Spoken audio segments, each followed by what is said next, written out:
Today I'm at Fort Baker, which is very close to the Golden Gate Bridge over here. A lot of people have asked me to walk across the Golden Gate Bridge, but if you guys see the wind over here, just on the flags on this boat, you can see just how windy it is, so it's kind of insane. And walking across the bridge, you guys probably wouldn't even be able to hear me. So hopefully my microphones are gonna work good for this video. And I wanna go over 5 things that you should sell before or during retirement. And the reason for this is because if you go into retirement with these 5 things, then it's going to make it a lot harder for you.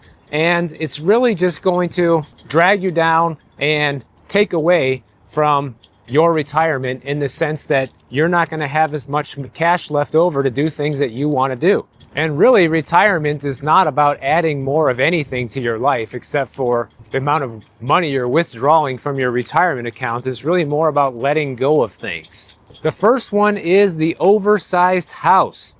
Most families buy a house for raising kids and have a family of 4 or 5 living in the house, a yard, and maybe even multiple living spaces. And then fast forward to retirement, kids are grown, the rooms are empty, and the house becomes oversized. You can easily slash a huge amount off your monthly budget by downsizing and getting rid of the oversized house, because you're probably paying high property taxes unless you live here in California and you bought 30 years ago. But you're definitely paying higher maintenance costs, you're paying higher utility costs because the house is big and it takes a lot to maintain it. One typical example of how people handle this is they will sell their big oversized home for a decent profit, and then they'll buy a small condo or a small single family home in an area that they've always wanted to live for a fraction of the cost of what their old home was costing them on a monthly basis. And you can cut off like $10,000 off your monthly expenses just by doing this one thing. Now, a lot of retirees these days, unfortunately, are staying put because they're kind of stuck. You know, when you retire, typically your income is going to be a lot lower than it was when you're working. And the plan is to downsize, or was to downsize, but because of how ridiculous the housing market is, sometimes people actually can't afford to downsize because it's like, why am I going to sell my house for $500,000 that I paid, $80,000 for back in the 80s? And then I had to take that $500,000 and go buy something a fraction of the size of this place that's not going to be that much cheaper, maybe $400,000, and I potentially end up with a higher property tax bill. So downsizing in 2025 is definitely a lot more difficult than it used to be, but depending on where you live, it is still possible, and it's something that you should strive for if you're heading into retirement. Number 2 is my favorite from this list, which is cutting out financial support for adult children. That's right, cut them off. I mean, you don't have to listen to me, you can do whatever you want in the end, but the reason for this is pretty obvious. If you want to have a fruitful retirement, the last thing you want to do is giving away half of your hard-earned savings to your adult kids that can't make it on their own. Now, maybe you don't have to cut them off entirely. Maybe you can just scale back and give them less if you're feeling guilty or compassionate and don't want to cut them out altogether. But a lot of retirees, they often delay their own retirement or burn through their savings in order to help their kids with their houses, their car payments, their weddings, or their education. And now you're the one hard up for cash when you want to enjoy your retirement. And the reality check is that you don't have a whole lot of time left. You might have less than 1,000 weeks to live by the time you retire, whereas your kids still have multiple decades to recover from financial mistakes or to save up for the down payment on that car or their house on their own. And ultimately, that's going to teach them a much larger financial lesson than just handing over the cash. And also just think about it like this. If you're giving away all of your retirement money to your kids so that way they can have something and you will sacrifice, what are they going to do once you're gone and they don't have you to lean on anymore?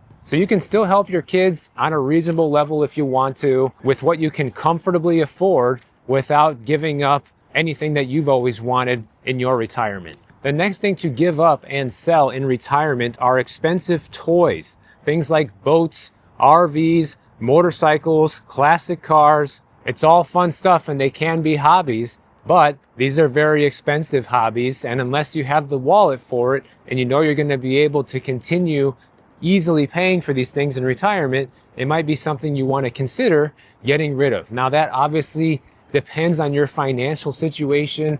Sometimes this fits right into people's retirement plan, and this was part of your dream, like to have that RV and go around the country and see all 50 states. And if that's the case and you plan for it and you know you can afford it, I'm not telling you to get rid of it. I'm just saying that if you're entering retirement and you're looking around at all this stuff that's eating away at your monthly budget, wondering how you're going to pay for it in retirement, well, then that's probably your sign that maybe it has to go. Not to mention, the cost of these things really add up. The more of toys you have, you're going to have insurance, you're going to have maintenance and registration, storage for all of these toys, and that stuff adds up. And if you have all of these things, say you have RVs and motorcycles and classic cars, maybe just pick one or two of the toys to keep in retirement that you're going to use on the regular. Maybe you really want to keep the RV and one classic car to drive every Sunday, and you're going to be getting your enjoyment and use out of it. Keep that stuff and get rid of the rest of it. That's probably a really good way to handle it. These days I've been thinking about how important it is to take your health more seriously.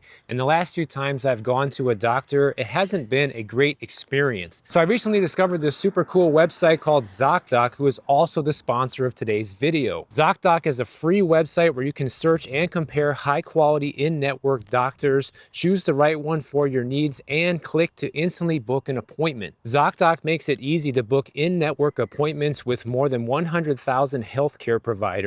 You can filter for doctors by insurance, location, and specialties, and see reviews by verified patients, so you can choose the best, most convenient care for you. Plus, ZocDoc gets you appointments fast, typically within just 24 to 72 hours, and you can even score same-day bookings. No need to call a doctor's office, and no need to wait on hold either. So stop putting off those doctor's appointments. Go to ZocDoc.com/boardandarrow or use the link in the description to book a top-rated doctor today. It's funny because I came out here today because it's a pretty hot day over in Tiburon. It's like 85 degrees. Over here it's like 67, windy. I had to change and put a t-shirt on. But the idea with it is that sometimes less is more. And if you just have a couple of key things that you really enjoy and you can get rid of the rest and free up some cash and free up some monthly expenses, then that will do you well in retirement. Number 4 is multiple vehicles. Retirement means you no longer have the daily commute. Do you really need 2 cars still? You're going to have the insurance, the gas, and the registration, and the maintenance on those as well. And you can kind of give this a trial run, and you can live with just 1 car for like maybe a month or 2 and see if that works for you. And if not, okay, then keep it. But it's something to take a look at. The hardest part about retirement sometimes is just changing habits that you've had for a very long time and trying out a new lifestyle and trying out a new way of living. And having 1 car is kind of the perfect example of that. If you and your wife, for example, have always had your own vehicle, then that can be a difficult trade-off sometimes. Now, the 5th thing that you want to get rid of in retirement, which I've actually talked about before on this channel, is your work identity. This is one of the hardest things to let go of because maybe for 30 or 40 years, you were used to being the same person every day at work. You were this person at your job that you no longer are today, now that you've retired. So many people have their entire lifestyle and identity tied up into who they are because of what they do for a living. A lot of retirees feel lost without their title. I used to be Dr. So-and-so, and now I'm just me. Or I used to be Mr. Vice President at the office, now I'm just John Doe. Or sometimes people just miss the camaraderie of being at the office every day and having that interaction with all of their old colleagues and kind of wonder, what am I going to do now? But the big takeaway here is that your career and your title at work is not your identity. It's just a part of who you are.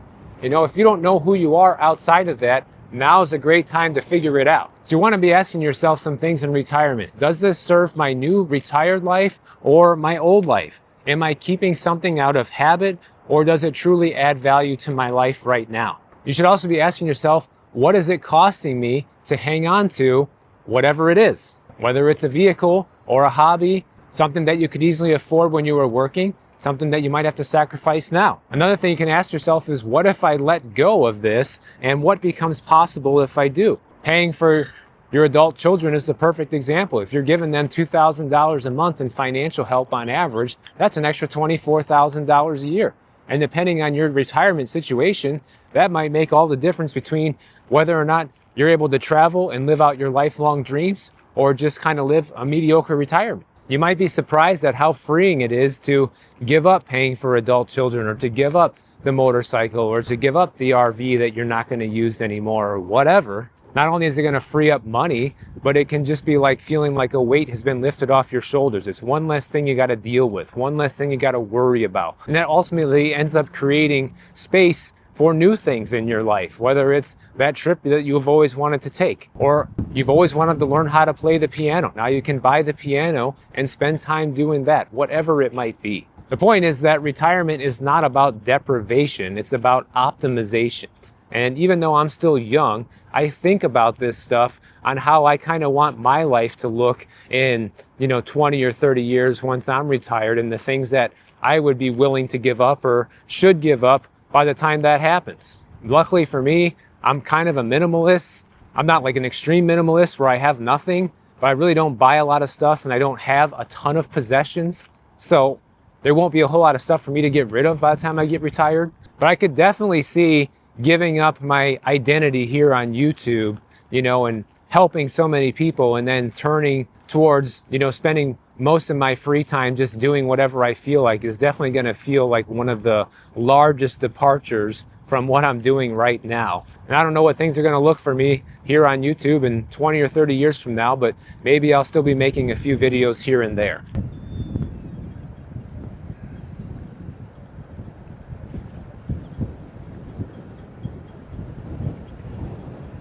Besides that, there are 6 retirement lessons that you also need to know from the Gen X generation who has recently been retiring. And this is really aimed at younger folks who hope to be able to retire one day. According to the CFP board, which is an organization for financial planners, 43% of Gen Xers believe that they had plenty of time to save when they were younger, and 53% say that they wish they had started planning for retirement earlier. And Gen Xers are a good example of kind of what happens if you don't really prepare for retirement early enough. Because in a separate survey from Cerulli Associates, they found out that 2/3 of Gen Xers with 401k accounts have less than $100,000 saved for retirement, and 4 out of 5 of them say they are not particularly confident that they will be able to carry on their present living standard when retired.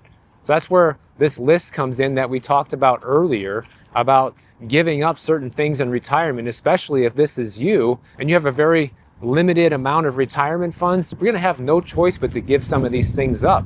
And the last thing anybody wants to do is to make a downgrade in their living standard, regardless of what phase of life you're in, but especially during retirement. According to the CFP board, only 37% of Gen Xers said that they are satisfied with the amount that they have saved for retirement. So here are 6 lessons that you need to know if you are younger and you want to be able to retire one day. Number 1 is that failing to plan leads to stress. When you're young, it seems like you have plenty of time and that you're just never going to have to worry about this. Retirement is one day later down the road, and I can totally relate to that. I was one of those young people that thought the same exact way, like I never have to worry about retirement. This is so far away. I'm so poor. I'm so broke. I'm never going to be able to retire anyhow, so who cares? Yeah, trust me, I've been there. A lot of Gen Xers said that their financial mistakes have reduced their sense of financial security and have caused them stress and anxiety because they started their retirement planning too late. Number 2 is that they did better in life than in money. Well, what does that mean? Well, it means that when Gen Xers were surveyed about different aspects of their life, like raising children or becoming a homeowner or earning an education, a lot of them were satisfied with the level of education that they earned or being able to become a homeowner, or they're proud of the family that they raised, but yet only 37% were satisfied with their retirement savings versus 78% are proud of the family that they raised. So while I do believe the saying that family and health is wealth, there's more to it than just that, obviously, if you want to have a comfortable retirement. And not to say that these other things aren't important, raising a good family, becoming a homeowner, or educating yourself on important topics in life. It's just that it's not the only thing that matters, and planning for your retirement matters a lot if you want to be able to actually do it successfully one day. The third one is missed opportunities. In addition to their regrets about starting to plan for retirement too late, many Gen Xers say that they regret the financial irresponsibility of their youth.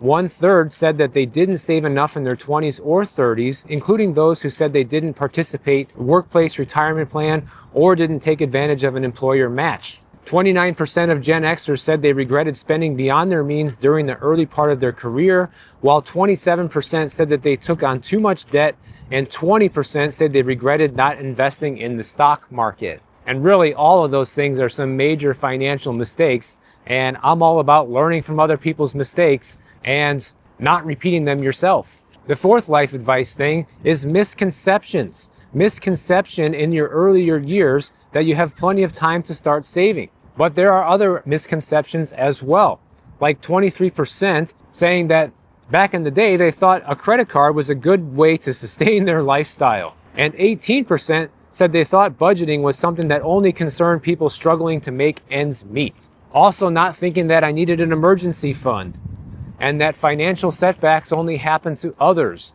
So basically kind of going through life with the mentality, as long as I can pay off the credit card bill, doesn't matter. As long as I have enough money, even though I'm living paycheck to paycheck, it doesn't really matter. Which we know now today that those are obviously huge financial mistakes, but financial education was not nearly as abundant 30 or 40 years ago as it is now.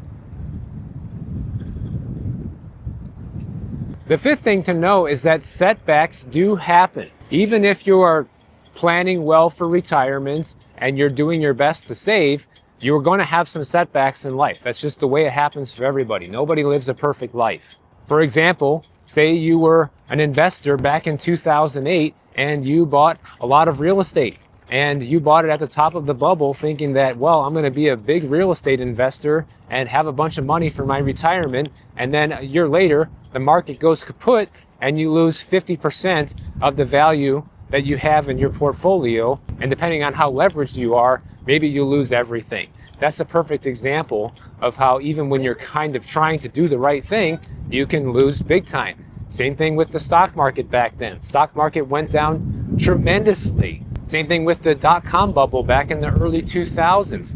Big losses happened then.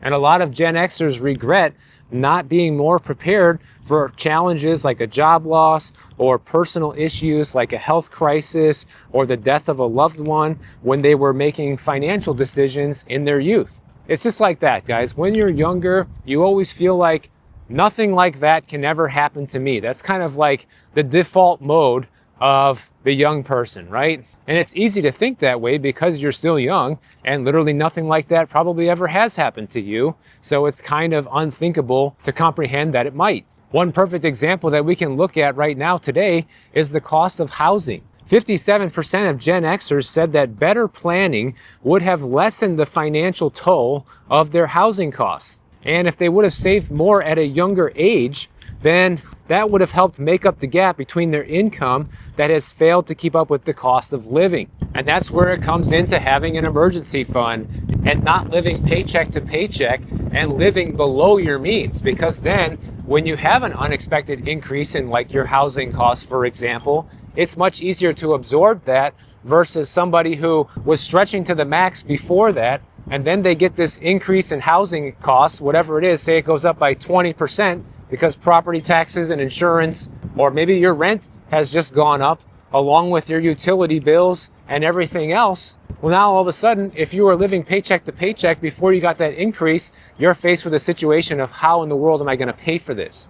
And the sixth and probably the most important tip to understand from this is all of those previous mistakes that we just talked about, they add up over the long run, and they have a tremendous effect on how retirement is going to look for you down the road. When a lot of Gen Xers look at how much money they lost by making some of these poor financial choices, a lot of them estimate that they've lost nearly $100,000, and 35% of them say that the losses are probably somewhere between $100,000 and $499,000. And 13% say their bad financial decisions have cost them over $500,000 that they would have had extra in retirement. Imagine that, guys. A lot of these Gen Xers are retiring with 100 grand or less right now in their 401k.